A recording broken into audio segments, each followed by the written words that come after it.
எதிர்த்தரப்பு வக்கீல் என் சாட்சியை குறுக்கு விசாரணை செய்யலாம். No questions. முத்தையா, அவர் உங்களுக்கு தெரியுமா? ஓ தெரியுங்க. எப்படி? ராதாமா வீட்டு பக்கத்துல நான் லாண்டு கடை வச்சிருக்கிறேனுங்க. ஒரு நாள் இந்த பையன் வந்து, ஓ ராதா, தேவதாச நானும் ஒரு ஜாதி தானடி, உன்னை தேடி இங்கு வந்து என்னோட வீதி தானடி அப்படின்னு பாட்டு பாடி கலாட்டா பண்ணோம். திருப்பி இருக்கிற அத்தனை பேருக்கும் தெரியுமுங்க. எதிர்த்தரப்பு வக்கீல் என் சாட்சியை குறுக்கு விசாரணை செய்யலாம். No questions please. சிங்காரம், அவரை இதுக்கு முந்தி எங்கேயாவது பாத்திருக்கீங்களா? பாத்திருக்கேங்க. எங்க? நான் வேலை செய்யற நேரு பார்க்க. எப்போ? பல தடவை பார்த்திருக்கேங்க. அங்க என்ன நடந்தது? இந்த பையனும் அதோ அந்த பொண்ணும் ஒரே அள்ளியில 2 கோழா போட்டு குடிச்சுக்கிட்டு இருந்தாங்க. ஏயா 2 அள்ளியும் வாங்கி குடிச்சா என்னான்னு கேட்டேன். அதுக்கு நீ வாங்கி தரியா அப்படின்னாங்க. ஏயா விளையும் சொல்லியமா இருக்கியே, இது கூட நான் வாங்கி கொடுக்கணுமா அப்படின்னு கேட்டேங்க. பொழுது போச்சு, வெளியில போயான்னு சொன்னேன். அப்பவும் வெளியில போல. ஏயா இது நேரு பார்க்கா லவர்ஸ் பார்க்கா, அந்த நேரு பேரை ஏயா கெடுக்கிறீங்கன்னு ஒரு செம்ம கேள்வி கேட்டங்க. அன்னைக்கு ராத்திரி தான் நிம்மதியா தூங்கணுங்க. எதிர்த்தரப்பு வக்கீல் என் சாட்சியை குறுக்கு விசாரணை செய்யலாம். No questions please. Your honour, இவர் என்னுடைய அடுத்த சாட்சி. மகாபலிபுரம் உல்லாச விடுதியின் manager mister Ramanathan. Mister Ramanathan, அவரை உங்களுக்கு தெரியுமா? ஓ தெரியுமே. எப்படி? இவர் ஒரு நாள் சாயந்தரம் ஒரு பொண்ணை கூட்டிக்கிட்டு எங்க ஹோட்டல் ரூம்ல வந்து தங்கி இருந்தாரு. எந்த நிலைமையில? கடலை குளிச்சிருப்பாங்க போல இருக்கு. ஈர ட்ரெஸ்ஸோட வந்திருந்தாங்க. தேதி மாசம் சொல்ல முடியுமா? முடியும். டிசம்பர் 5. அதாவது அதுக்கு முதல் 4ஆம் தேதி அன்னைக்கு காலையில ஒரு மோட்டர் பைக்கில் வந்து ரூம் புக் பண்ணிட்டு போனார். பாருங்க, இந்த ரெஜிஸ்டர்ல டி ராஜான் அவரே கையெழுத்து போட்டிருக்கார். Please see this, Your Honor.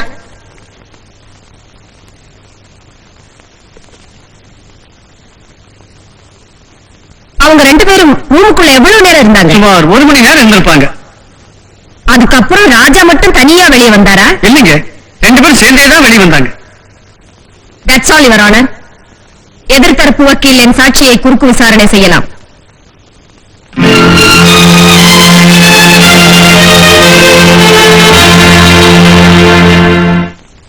Mister Ramanathan, ராதாவும் ராஜாவும் ரூமுக்குள்ள போறது மட்டும்தான் உங்களுக்கு தெரியும். ஆமா. உள்ள என்ன நடந்ததுன்னு தெரியாது இல்லையா? தெரியாது. டிசம்பர் 4ஆம் தேதி ராஜா அட்வான்ஸா ரூம் புக் பண்ணதாக சொல்றீங்களே, அது பொய்ன்னு நான் சொல்றேன். அது எப்படிங்க? ரிஜிஸ்டர் புக்ல அவரே கையெழுத்து போட்டுக்காரு. 5ஆம் தேதியே 4ஆம் தேதியே நீங்க மாத்திருக்கீங்க. இல்ல. ஆமா, வாதி தரப்புல பணத்தை வாங்கிட்டு இந்த காரியத்தை நீங்க செஞ்சிருக்கீங்க. என்ன? Objection, your honour. எதிர்த்தரப்பு வக்கீல் என் கட்சிக்காரரை பிடித்தபடி தளர்ந்து கொண்டே வருகிறது. அதனால்தான் நான் பணம் கொடுத்து பொய் சாட்சி சொல்ல வைப்பதாக என் மீது பழி சுமத்துகிறார். வக்கீல் தொழில் இந்த அளவுக்கு தரங்கட்டு போவதைக் கண்டு நான் வருந்துகிறேன். அதோடு யுவர் ஆனர், குற்றம் சாட்டப்பட்டிருக்கும் இந்த ராஜா உயர்ந்த அந்தஸ்தில் உள்ள குடும்பத்திலே பிறந்தவர். இவருடைய தந்தை பாட்டன் முப்பாட்டன் காலத்திலிருந்து பரம்பரை பணக்காரர். வாதியின் வக்கீல் சொல்வதைப் போல தரங்கட்ட வக்கீல் தொழில் செய்து அவர் தந்தை வயிறு வளர்க்கவில்லை. இந்த நகரத்திலே பெரும் புள்ளிகளிலே அவரும் ஒருவர். தொழில் பொறாமையின் காரணமாக அவருடைய ஒரே மகன் மீது கேவலமான ஒரு குற்றத்தை சுமத்தி கூண்டிலே நிறுத்தி வைத்திருக்கிறார்கள் என்றால் இது திட்டமிடப்பட்ட சதி. இந்த சதிக்கு பணம் பக்கபலமாய் இருக்கிறது என்று ஏன் நான் சந்தேகப்படக்கூடாது? அதனால் தான் சொல்கிறேன். யுவர் ஆனர், ராஜாவின் குடும்ப கௌரவத்தை நான் நன்கு அறிவேன். ராஜாவின் தந்தை ஒரு பிரபல வக்கீல் என்பதாலும் துரதிருஷ்டவசமாக அவரே தன் மகனுக்காக வாதாடுகிறார் என்பதாலும் என் வாதத்தின் வலிமையை நான் குறைத்துக் கொள்ள முடியுமா? இது திரைமறைவில் திட்டமிடப்பட்ட சதி என்கிறார். கோத்தார் இதை நன்கு கவனிக்க வேண்டும். என் கட்சிக்காரர் ராஜாவின் ஆஸ்தியில் பங்கு கேட்கவில்லை.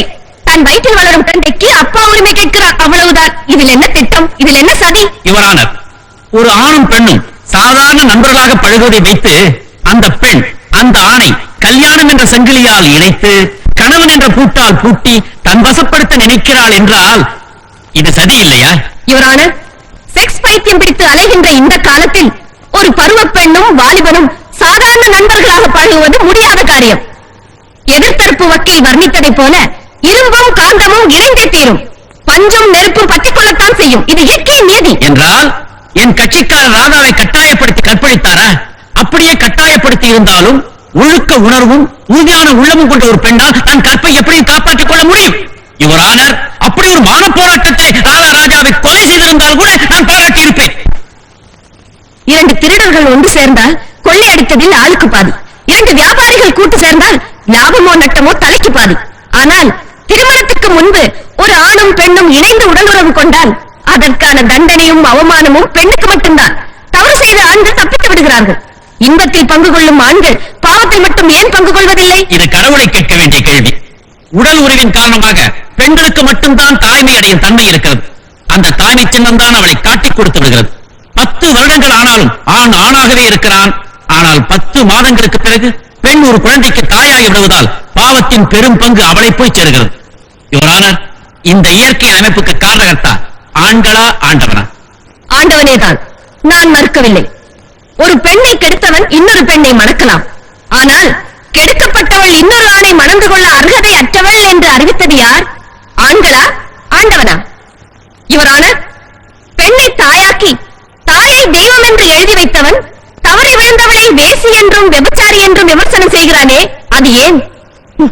எந்த ஆண்கள் வேசியை உருவாக்குகிறார்களோ அதே ஆண்கள் அவள் வயிற்றில் பிறக்கும் ஆண் பிள்ளையை வேசி மகனே என்று அழைக்கிறார்களே, அது ஏன்? அப்படி ஆண்டவனா சொல்லிக் கொடுத்தான்? இல்லை. ஆண்கள் தங்களுக்கு சாதகமாக சாஸ்திரத்தை வகுத்தார்கள், சமூகத்தை உருவாக்கினார்கள். கெடுத்தவனை பூக்களால் அர்ச்சித்துவிட்டு கெட்டவனை கல்லால் அடிக்கும் இந்த அநியாய சமூகம் அழியும் காலம் வந்துவிட்டது. யுவரான,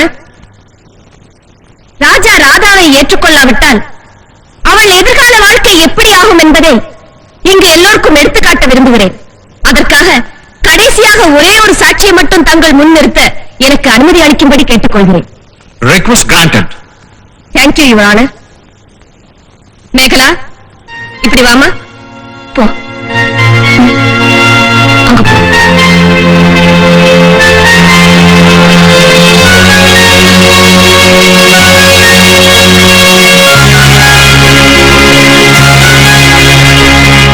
யுவர் ஆனர், இந்த குழந்தை ஒரு கொடிய ஆணுக்கும் கோழை பெண்ணுக்கும் பிறந்தவள்.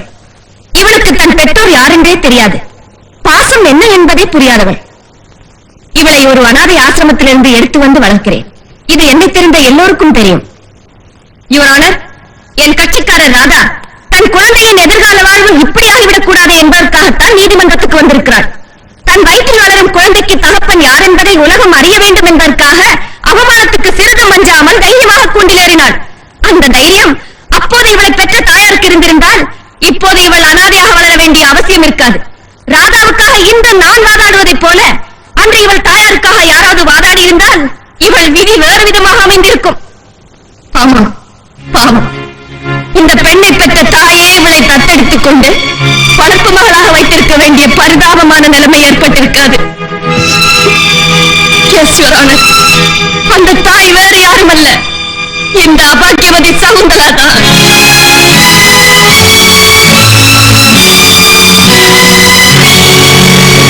இவளின் மகள், என் வயிற்றில் பிறந்தவள். யுவர் ஆனர், என் வயிற்றில் பிறந்தவள்.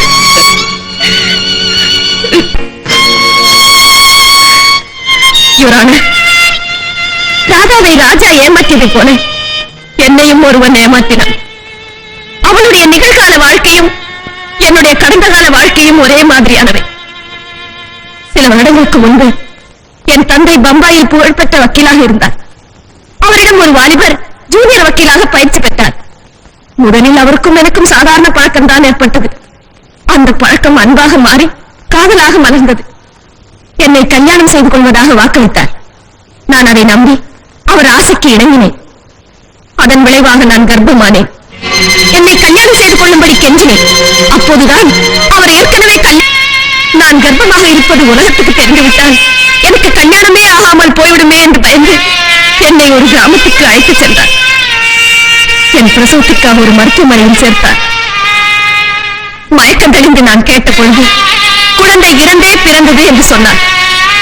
அதன் பிறகு என் தந்தை எவ்வளவோ வற்புறுத்தியும் நான் கல்யாணத்துக்கு சம்மதிக்கவில்லை. ஒரு ஆண்மகன் என்னை ஏமாற்றியதற்காக இன்னொரு ஆண்மகனை நான் ஏமாற்ற விரும்பவில்லை. இவரான என் தந்தை சாகும் பொழுது ஒரு உண்மையை சொன்னார். என்னை கல்யாணம் செய்து கொடுக்க வேண்டும் என்பதற்காக எனக்கு பிறந்த பெண் குழந்தையை யாருக்கும் தெரியாமல் குறிப்பிட்ட ஆசிரமத்தில் சேர்த்திருப்பதாக சொன்னார். நான் அந்த அனாதை ஆசிரமத்துக்கு சென்று என் அருமை மகளை அழைத்து வந்தேன். மாதவிக்கும் கோவலனுக்கும் பிறந்த மணிமேகலையின் நினைவாக என் மகளுக்கு மேகலா என்று பெயர் வைத்தேன். இந்த பொல்லாத சமுதாயத்திற்கு பயந்து என் மகள் என்ற உண்மையை மறைத்து வளர்ப்பு மகள் என்று சொல்லி எல்லோரையும் நம்ப வைத்தேன். என்னை பாசமுடன் அம்மா என்று அழைக்க வேண்டிய என் அன்பு மகள் மேடம் என்று கூப்பிடுவதை கேட்டு என் உள்ளம் குமரிக் கொண்டிருக்கிறது.